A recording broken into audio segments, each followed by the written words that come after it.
ressemble. Il est le Dieu de gloire, élevé dans les cieux. Personne n'est comme lui. Personne n'est comme lui. Personne n'est comme lui. Personne n'est comme lui. Personne n'est comme lui. Personne n'est comme lui. Personne n'est comme lui.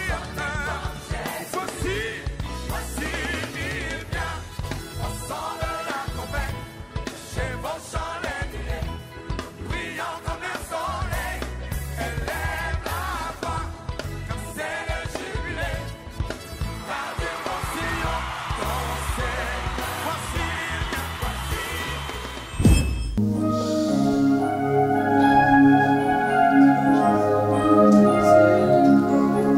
Éternel notre Dieu,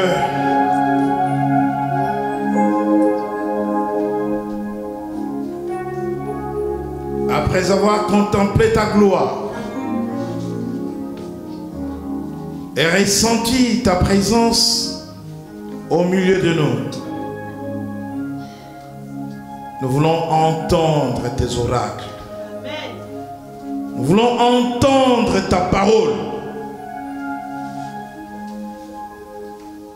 Tu parles tantôt d'une façon, tantôt d'une autre. Mais ce soir, il t'a plu de parler par la bouche de ton serviteur. Comme autrefois, par la bouche de ses prophètes. Voilà pourquoi maintenant, Seigneur, nous voulons préparer nos cœurs pour recevoir ta parole. Ta parole est la vérité. Sanctifie-nous par la vérité. Dans le nom de Jésus. Dans le nom de Jésus. À la gloire du Père. Amen. Amen. Amen. Amen. Ah, nous bénissons le Seigneur pour ce culte d'après la Pentecôte. Nous voulons ce soir parler de l'évangile et de la puissance. Amen. Amen. Prenons place. L'évangile et la puissance.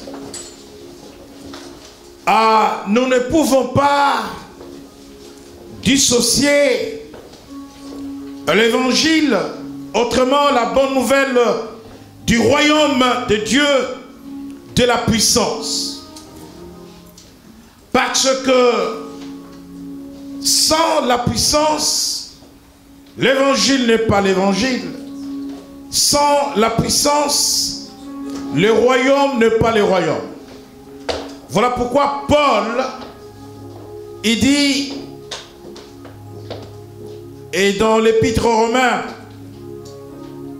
je n'ai point honte de l'évangile, car c'est une puissance de Dieu pour le salut de quiconque croit.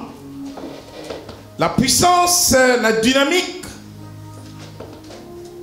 qui a la capacité de transformer quelque chose, qui a la capacité de détruire, mais la puissance a aussi la capacité de construire. Vous savez, avant la venue de notre Seigneur Jésus, Jean-Baptiste est venu pour annoncer cette venue de Jésus. Et il s'écriait, alors qu'il appelait le peuple à la repentance, il disait, répentez-vous car le royaume de Dieu est proche. Le royaume de Dieu est proche. Et il annonçait le Messie, celui qui devait venir. Mais quand Christ lui-même est venu, il n'a pas dit que le royaume était proche, mais il a dit que le royaume était venu à nous. Tout simplement parce que en lui il y avait la vie, en lui il y avait la vérité, mais en lui il y avait une caractéristique du royaume. Il y avait en lui les caractères principaux du royaume. Et la caractéristique de tout royaume, on peut parler du royaume de la terre. La caractéristique de tout royaume, c'est la puissance. Lorsqu'on parle de royaume prophétique dans la Bible,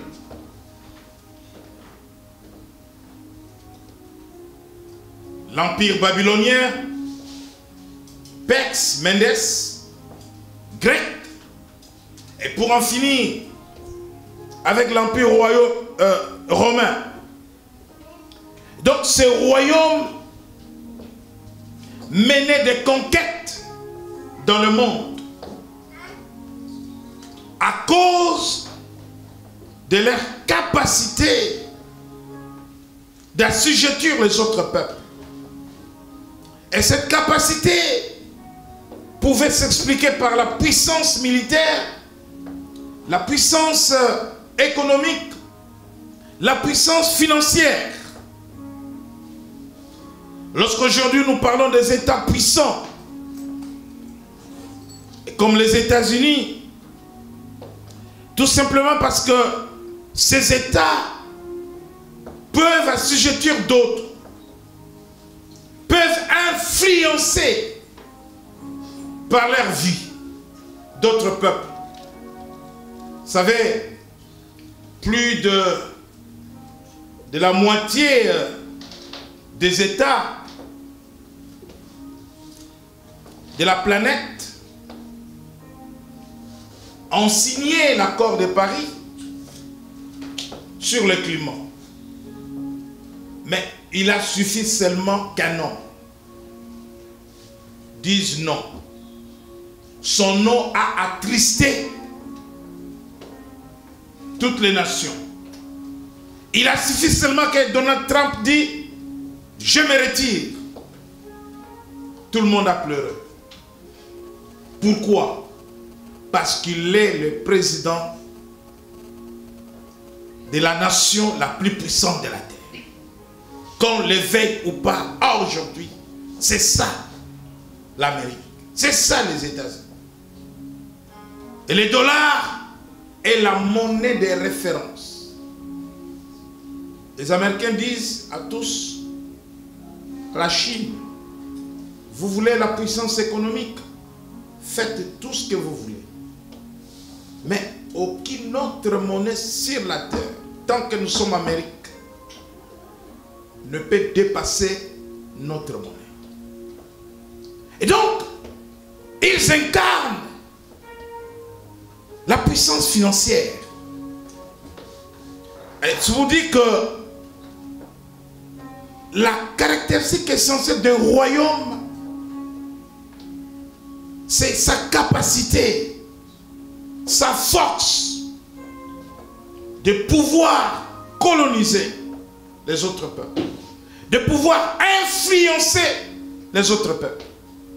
Voilà pourquoi, lorsque nous parlons du royaume de Dieu, et dans les livres de 1 Corinthiens,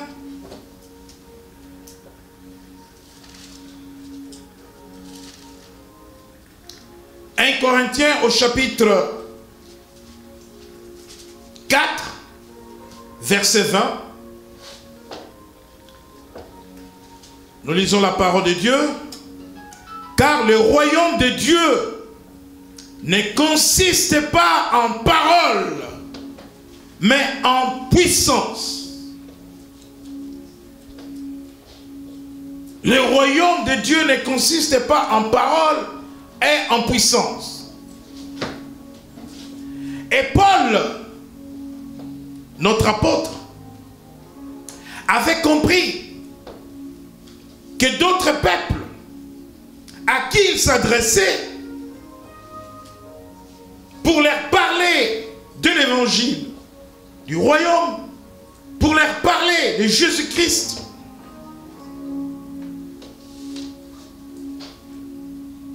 Étaient de peuples qui parlaient beaucoup, de peuples qui réfléchissaient beaucoup, de peuples qui étaient beaucoup dans les discours. Voilà pourquoi un jour à Athènes, en Grèce, Paul est allé à la place publique où les philosophes grecs venaient tenir le discours. Les discours sur l'immortalité de l'âme, comme Platon voulait bien le dire. Des discours pour contredire même l'évangile. Et à Athènes, Paul a pris la parole pour lui s'engager dans des discussions aussi avec ces philosophes grecs. Mais, je dirais, la mauvaise expérience, parce qu'avec le discours de Paul, ils n'ont pas été convaincus. Accepter la parole de Dieu, l'évangile. Et lorsque Paul se déplace d'Athènes vers Corinthe, Athènes c'est la capitale de la Grèce et Corinthe c'est une ville des provinces. Et là, face aux Corinthiens, Paul change sa méthode d'approche. Il dit dans le livre de 1 Corinthiens, au chapitre 4, chapitre 2, verset 4.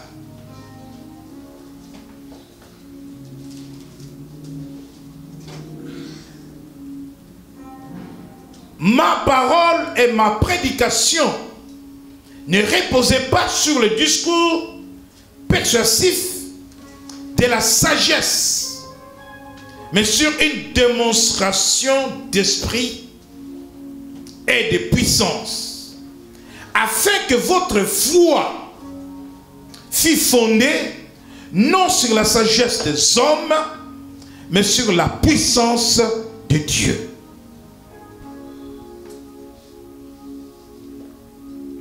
Vous savez que n'importe qui peut faire des discours. N'importe qui peut philosopher. N'importe qui peut enseigner la sagesse. N'importe qui peut enseigner la philosophie. Et Paul avait compris que parce que j'annonce le royaume de Dieu, parce que j'annonce Christ crucifié, le royaume de Dieu a une marque essentielle. Et la marque du royaume, c'est la puissance. La sagesse n'est pas la marque du royaume. Le discours, la parole, la philosophie, la contradiction, tout ce que les gens voudront dire, commenter, c'est là n'est pas la marque du royaume.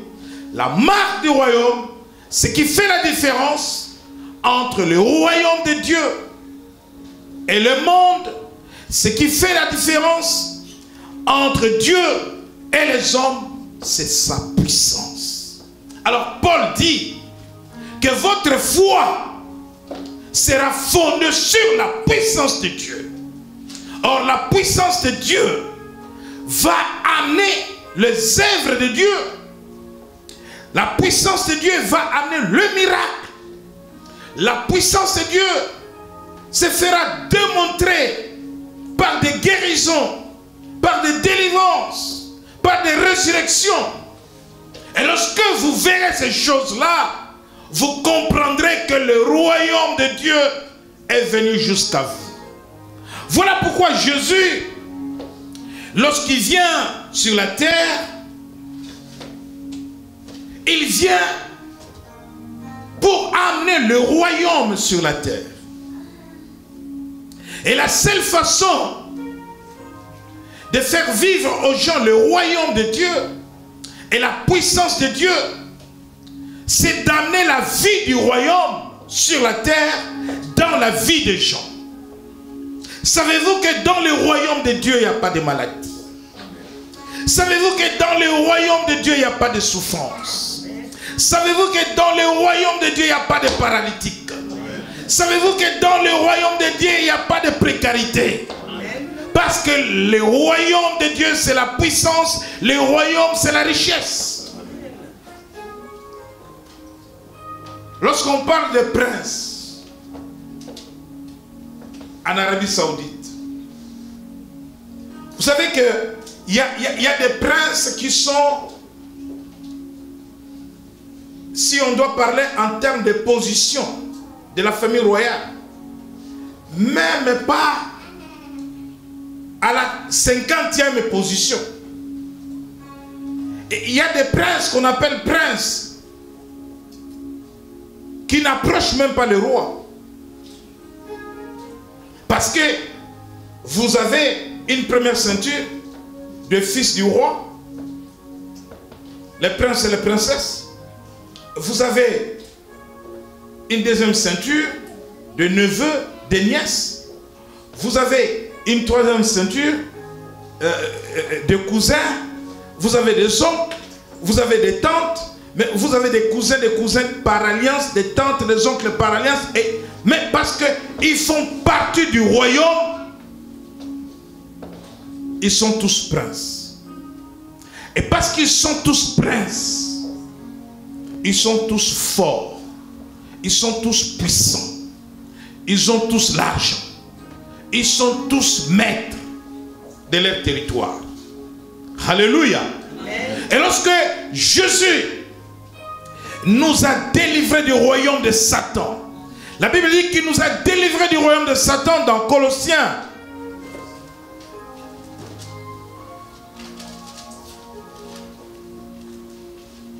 Dans le livre des Colossiens,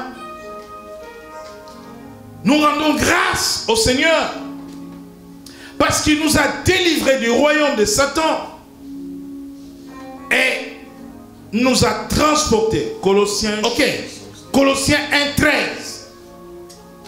À partir du verset 12, il dit: rendez grâce au Père qui vous a rendu capable d'avoir part à l'héritage des saints dans la lumière, qui nous a délivrés de la puissance des ténèbres et nous a transportés dans le royaume du Fils de son amour, en qui nous avons la rédemption, la rémission des péchés.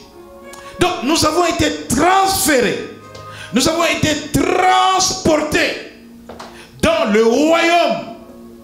Et à ce titre, nous sommes concitoyens du royaume de Dieu. Nous sommes fils et filles du royaume de Dieu. Et parce que le royaume de Dieu ne consiste pas en parole, le royaume de Dieu consiste en puissance, et il s'agit de la puissance de Dieu, nous devenons puissants, nous devenons forts. Paul dit que mon discours est fondé sur la puissance. Et la puissance c'est de Dieu, la puissance c'est l'évangile. C'est ce qui fait la différence entre cette Bible qui n'est pas un livre ordinaire avec Larousse, avec tout autre livre d'histoire. Sinon la Bible serait un livre comme les autres. Un livre qu'on peut lire, comme on peut lire un roman. Mais ce qui fait la différence entre ces livres et les autres livres, c'est la puissance de Dieu qui réside dans sa parole, parce que la Bible est la parole de Dieu. Amen. Alléluia. Amen. La Bible est la parole de Dieu. Et ce qui fait la différence entre la Bible et les autres livres, c'est la puissance de Dieu qui est dans la Bible. Voilà pourquoi Le Seigneur a dit aux apôtres, dans Actes des Apôtres, chapitre 1er, verset 8,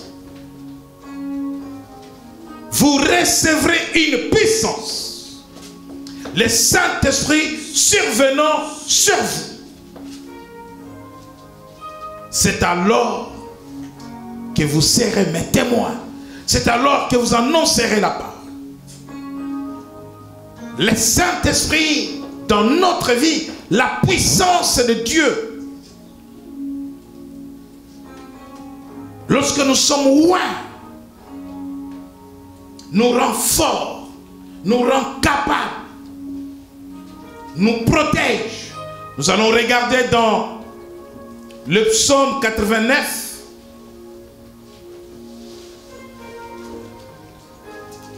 Le bienfait de la puissance, le bienfait de l'onction.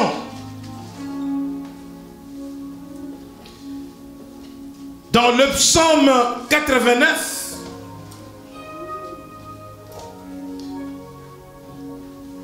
le verset 21, vous savez, Dieu n'a jamais choisi un homme, une femme qui lui appartient,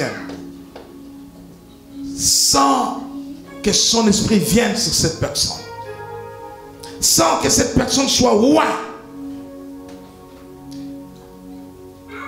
Le psaume 89, verset 21, j'ai trouvé David, mon serviteur, je l'ai oint de mon huile sainte. Amen. Amen. Dieu t'a trouvé son serviteur. Il t'a trouvé sa servante. Et il t'a oint afin que tu sois puissant. Parce que le royaume de Dieu consiste dans la puissance de Dieu. La foi est fondée sur la puissance. Lorsqu'il y a la démonstration de la puissance, lorsqu'il y a le miracle, lorsqu'il y a la guérison. Je disais au pasteur Christian que je sautais de joie. La semaine dernière, lorsque une personne que le Seigneur a guéri des cancers revenait à l'église 2 ans après. Je l'ai toujours suivi à l'hôpital 2 ans après. Parce que la puissance de Dieu guérit toute maladie. La Bible dit qu'il est l'Éternel qui guérit toute maladie. Alléluia. Amen. Parce qu'en Dieu, il n'y a pas de maladie incurable. Et la Bible dit que tout est possible à celui qui croit. Amen. Lorsque tu deviens un enfant de Dieu, Dieu va te oindre. Et il va te oindre d'une huile fraîche. Amen. Tu vas recevoir la puissance. Yes. Tout simplement parce que Dieu veut t'équiper. Tout simplement parce que tu as des combats. Tout simplement parce que tu as des ennemis. Amen. Tout simplement parce que tu as des défis. Et pour faire face aux ennemis, pour faire face aux défis, il faut la puissance. Votre puissance. Alléluia. Amen. On ne sert pas Dieu dans la faiblesse. Notre Père est puissant et nous les enfants nous sommes puissants. Il dit, je oins, le psaume 89, verset 21. Je trouvais David, mon serviteur, je l'ai oint de mon huile sainte. Ma main le soutiendra. La première chose que Dieu fera dans ta vie, alors que tu es son enfant, il te oint d'une huile sainte. L'onction de Dieu repose sur toi. Jean dit que l'onction que vous avez reçue et qui demeure en vous, pas recevoir l'onction et que l'onction vous quitte. Non, il faut que cette onction demeure à vous. Et pour que cette onction demeure à vous, vous devez l'entretenir. L'onction s'entretient. Ma main le soutiendra et mon bras le fortifiera. C'est le verset 22. Tu as le soutien de Dieu parce que tu es roi, tu es puissant. Alléluia. Amen. Même si tous sont contre toi, même si tous te rejettent, même si tous ne t'aiment pas, je m'aime moi-même et Dieu m'aime. Amen. Alléluia. Amen. Je m'aime moi-même et Dieu m'aime. Yes. Même si les autres te lâchent, au moment où tu as besoin de soutien, dans des temps difficiles, tu as besoin de tout le monde. Mais voilà que Dieu est lâché. Laisse-moi te dire que la main de Dieu te soutiendra. Yes. Parce que son huile sainte est sur toi. Amen. Et il dit, et mon bras le fortifiera. Il y a des temps de faiblesse, des temps de découragement, où tu es abattu, où tu es prêt à démissionner, tu es prêt à abandonner. Non, tu n'as même pas envie de vivre. Il dit, son bras sera là pour te dire, prends courage. Lève-toi mon fils, lève-toi ma fille. Je suis avec toi, je te fortifie. Prends la force. Yes. Élie était fatigué. Il a marché plusieurs jours dans le désert. Il avait faim. Il avait soif. Dieu a envoyé un oiseau pour le nourrir. Le corbeau devrait lui donner la nourriture. Élie se réveille. Il y a un gâteau qui est préparé pour lui. Dieu dit, mange, bois. Parce que tu as besoin de la force. Et dans la vie, nous avons besoin de cette force. Et des fois, les hommes ne te donneront pas cette force. Ils viendront avec des paroles de découragement pour t'enfoncer davantage. Mais Dieu te fortifie. Et il dit à Josué, prends courage. Arrête de pleurer. Moïse est mort, il est mort. Toi, tu prends la succession. Aie courage. Tu posséderas la terre que j'avais promis à mon peuple. Amen. Alléluia. Amen. Il te fortifie. Mais maintenant, tes ennemis, ceux qui te haïssent, ceux qui t'en veulent, Dieu voudrait bien s'occuper de cela. Alléluia. Amen. Si tu ne m'aimes pas, si tu me haïs, ce n'est pas mon problème. Tu n'as pas de problème avec moi. Parce que moi, je ne suis pas n'importe qui. Alléluia. Amen. Qui peut avoir des problèmes avec le fils du roi et avoir gain de cause? Qui peut aller dire au roi, je n'aime pas ta fille, je n'aime pas ton fils, je la haine. Et le roi va te laisser vivre. Alléluia. Amen. Tu as un problème avec le fils du roi, tu as un problème avec le roi.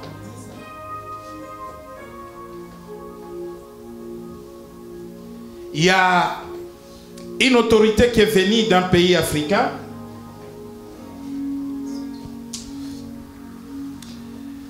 Il était malade et il avait besoin de la prière. J'ai chargé à un de nos évangélistes, parce que j'étais occupé, d'aller prier pour lui.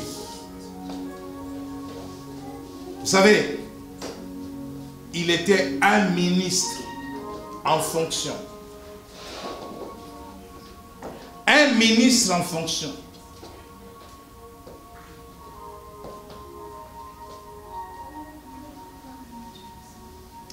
il a pris une gifle de la main de la fille du président. Amen. Amen. Et la fille disait, ouais, toi, tu es contre mon père, tu as fait ça, tu as dit ça. Bah. Ah.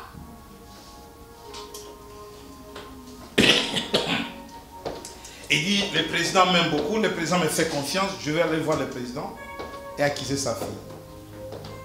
Il va voir le président, oui, regarde ce que ta fille m'a fait en public.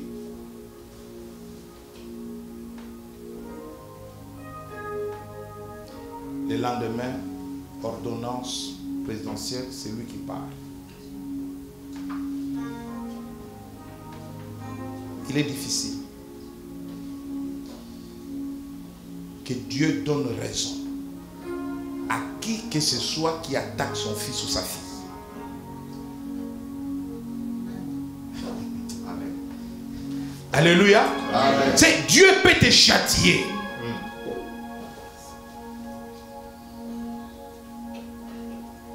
Parce que tu lui appartiens. Mais il ne permettra pas que quelqu'un d'autre te touche. C'est pour cela, à cause de la marque de la puissance de l'onction qui est sur toi, au verset 23, il dit, l'ennemi ne le surprendra pas et le méchant ne l'opprimera point. Vous savez, quand nous dormons, tous nous allons au lit, n'est-ce pas? Nous dormons la nuit. Vous savez ce qui se passe quand nous dormons? Nous sommes inconscients.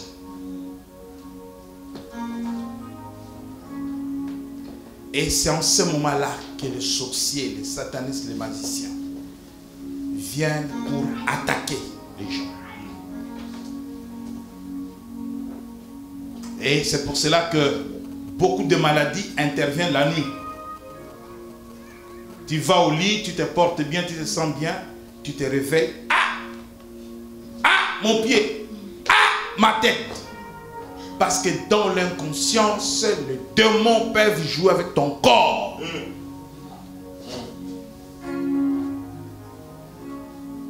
On prend ta tête sur le terrain de football, de démons, ils jouent avec ta tête, tu te réveilles la tête lourde.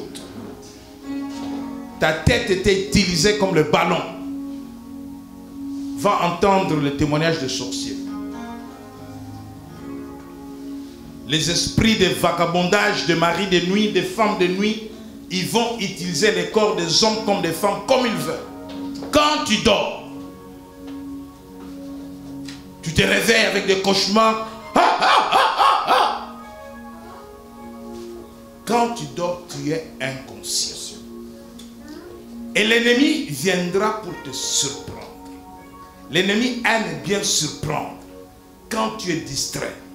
Mais toi qui as la marque de l'onction, toi qui as la marque de la puissance, toi qui es fils du royaume, fille du royaume, quand tu dors, Dieu veille sur toi. L'ennemi ne te surprendra jamais. Amen. Alléluia. Amen. Même quand tu es distrait, l'ange l'Éternel campe autour de toi. Amen. Tu ne seras pas surpris. Même s'il fait t'attaquer par derrière. Tu sais, vous avez vu ce qui s'est passé à Paris dernièrement, hein? Marteau. Même si l'ennemi veut t'attaquer avec un marteau par derrière, parce qu'il passe devant, tu vas le voir. Il vient par derrière, par derrière, par derrière. Dieu fera en sorte que l'épée dans l'eau. L'ennemi ne te surprendra jamais. Parce que l'onction, la puissance de Dieu est sur toi. Le méchant ne t'opprimera point.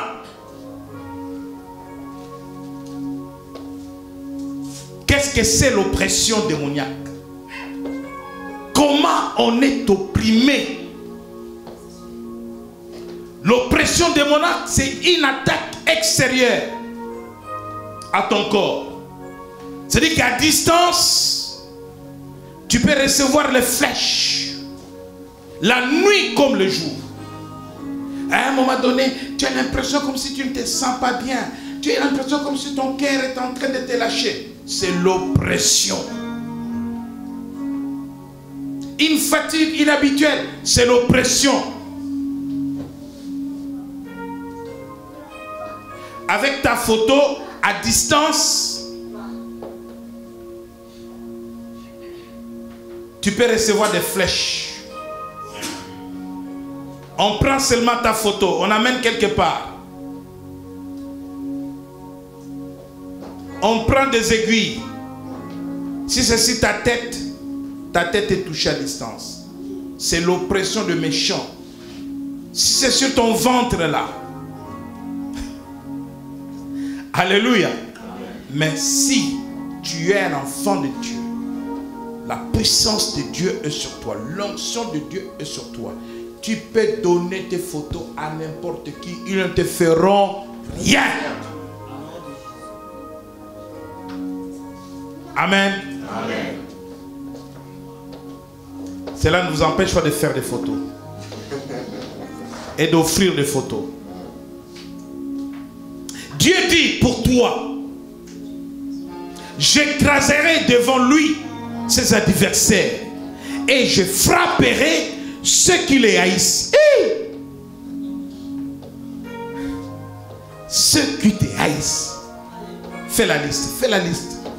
Fais la liste. Amen. Et Dieu, voici la liste de mes ennemis. Amen.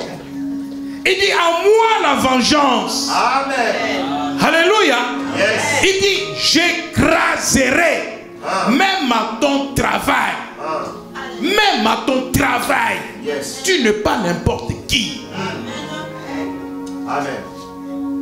Vous savez, il y a 10 ans, ma femme venait tous les soirs. Elle venait d'arriver à son travail. Vous savez, les anciens toujours au travail, ils pensent que... Hein? Voilà, c'est les patrons, les anciens. Et il faut écraser tout ce qui arrive. Ma femme, elle pleurait tous les soirs. Elle est rentrée à la maison.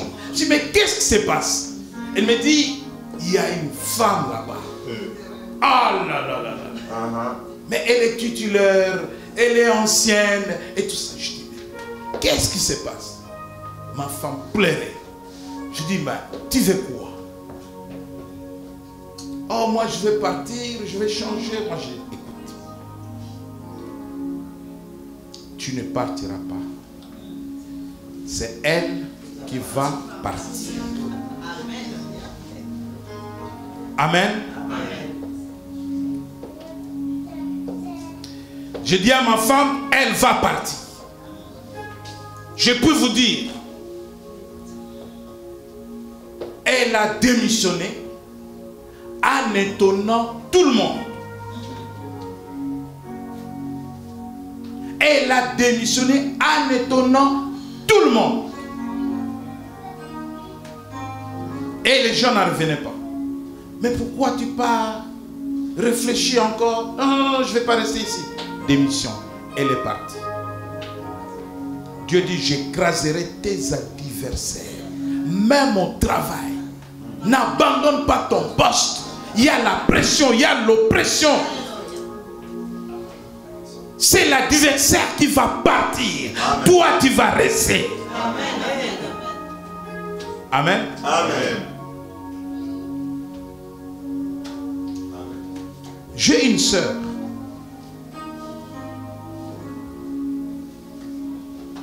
Parmi nous. Et cette sœur a beaucoup souffert. Et c'est pas quel travail, c'est pas n'importe quel travail. Elle est, vous comprenez? Vous comprenez? C'est une femme. Hein?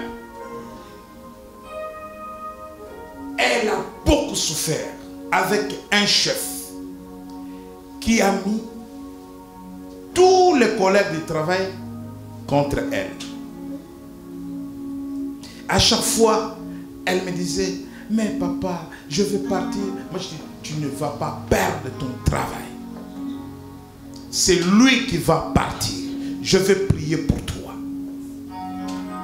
Amen. Amen. Et le chef et tous ceux qui dérangeaient cette soeur, elle est encore là. Tous, elle est montée davantage. Ça c'est la parole de Dieu. Bien-aimé, nous avons des promesses dans la parole de Dieu. Il faut lire la parole de Dieu. Nous régnons avec Jésus. Mais il faut régner par la connaissance. Quand tu as la connaissance de la parole de Dieu, tu comprendras qu'il y a des promesses pour toi. Il dit, j'écraserai tes adversaires. C'est lui qui va les écraser. Alléluia. Amen. Tu mets seulement le nom de ton adversaire dans ta bouche. Et tu le mets par terre. Tu marches sur lui. Au nom de Jésus. Et je vous ai donné le pouvoir de marcher sur le scorpion. Toi tu me déranges, tu es un scorpion. J'écrase la tête du serpent. Tu es un serpent. Je t'écrase au nom de Jésus. Bien-aimé, ça c'est la puissance. Parce que les gens doivent savoir que nous ne sommes pas pareils. Et la puissance en nous doit faire la différence partout où nous sommes. Partout où nous sommes établis. Alléluia. Amen. Quand quelqu'un me regarde dans les yeux, il doit voir cette puissance. Quand je parle, il doit sentir cette puissance. Lèvons-nous dans sa sainte présence.